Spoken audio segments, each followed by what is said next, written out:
Sup Nam. Welcome to this video. What I'm going to do first is take you through how to set yourself up with a space that's going to work for you to get the most out of this practice. Then we will go through the tune-in sequence and setting the intention for the practice. I'm going to break this into a number of videos so that this setup section, you don't have to rewatch it if you want to use the practice over and over again. We'll just have the practice start and go all the way through to the end. This is just to help with the intention setting and kind of that first bit of context of when you're setting up the practice. So this part of the video is just going to be about how to set up the space and how I recommend around sitting and feeling comfortable. So firstly, if there are things that don't work for you to do in easy pose, you can always sit in rock pose, which is this position. So easy pose is sitting in a comfortable cross-legged position. I always use a cushion. It's because of the nature of my hips. I need to basically be on a cushion in order to get that really nice elongated straight spine.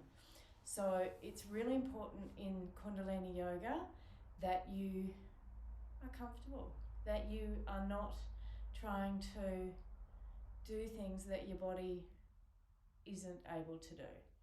So let me just take you through the setup. So what I've got is my yoga mat, and I have my rug on top of that, which I always do with my practice. I then have my trusty Dickies pillow, which you can use a cushion, a pillow, blankets, yoga blankets, any other blankets. Just finding something where you can sit under your sit bones is really useful. So this cushion for me comes in and out, and you'll notice that when we go through this practice. Also important is having a good temperature in the room, feeling comfortable, and having a blankie for when we go into Shavasana at the end, into relaxation, that you're always warm and comfortable. So the temperature of the body can drop when we go into relaxation, so it's really useful to have something that you can snuggle into, because the last piece, the Shavasana, is just as important as everything else. It helps us to integrate everything at the end of the practice. So having that on hand is very useful.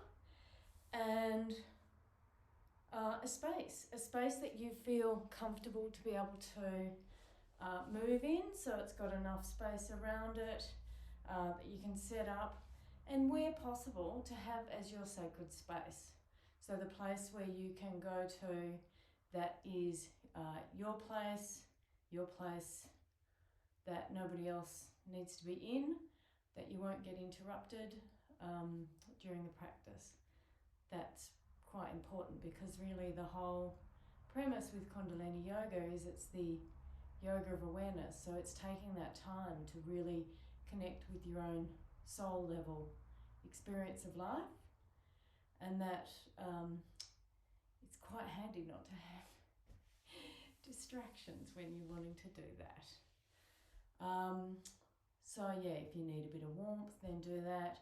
Great to have a bit of water on hand, and also tissues. I always highly recommend having tissues on hand, particularly with some of the moves, because you'll find that it starts opening up the mucous membranes of the body, and so that can be quite handy as well. So moving on now to kind of the more about kind of the seating and the breath. So this position here for me is called easy pose, and I have one foot in front of the other. Easy pose can also be lotus. Now I don't do a full lotus, I'm only doing half, which is where you've got the foot up onto the thigh. Some people can do full lotus. Sometimes I can do this. Majority of the time I just have the feet in front of each other on the mat, so I've got a nice straight spine, and this is a lot of where the positions will be done from. We've got a mixture of things going on with today's practice, but this is the starting point, so all of our tuning in and the breath sequences would always be done in this. As mentioned, If you ever need to, you can come into what we call rock pose, which is sitting with the heels into the buttocks, and the hands can just be sitting on the knees. And again, this will give a really nice elongated spine, which allows the breath to move beautifully through the body. If need be, you can use a chair, but the majority of the things that we're doing today are a bit of a mixture. And I try and kind of flip the feet and the legs around a bit as well, just to try and keep that balanced. So the next thing we do is we get ready to tune in. So tuning in for Kundalini Yoga is where we bring the hands together in what we call prayer pose in front of the heart space, and the thumbs are together, and when you put them in, you'll actually find there's a bit of a rivet or a divot for the thumbs to sit into, and there's actually a bit of a pressure that gets created. So you're wanting to kind of press the palms together and press the thumbs into the sternum. We do this in order to activate the heart center. This helps with breath, it helps with awareness, and it's about the circulatory system of not just the actual physical body, but the energetic body system waking up as well. So there's an awareness that comes to the practice from even this small mudra. Well, it's not small, it's not insignificant. To tune in. So tuning in, we do 3 rounds of the Adi mantra, and we do 3 rounds of the Mangala Charan mantra. The Adi mantra is Ong Namo Guru Dev Namo. Ong Namo Guru Dev Namo. We'll do that 3 times with breath, and you'll hear me talk about, when we get to the end of the third, kind of holding the breath in and squeezing Mula Bandh. So Mula Bandh is basically at the base of the spine, or at the perineum, and the sequence for that kind of pulling in is like working the pelvic floor muscles. So you're contracting the sex organs and the anus together, and then slightly pulling up towards the navel, and the navel is pulling slightly back towards the spine. So there's this gathering up energy, and just find what's comfortable for you. So if the beginning for that is just a little squeeze, then that's fine. So you'll often hear me say, hold and squeeze Mula Bandh, and then release, which lets go of the breath and lets go of that lock. Now, often we do this because it actually helps us to lock in and bring the awareness of that energy, so that we're not dissipating it, we're actually holding it in order to then send it up the rest of the channels of the body. We then continue on with 3 rounds of Mangala Charan mantra. And Mangala Charan, again, we'll still have our hands in prayer position.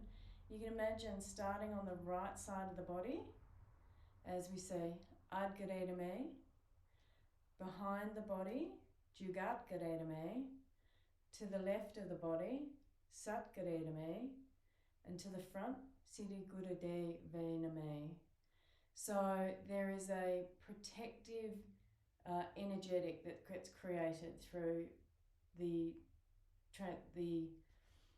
so when we do this practice, we can imagine white pillars of light around those 4 corners. So Adgaredame, Jugatgaredame, Satgaredame, Siddhi Gurade Vename.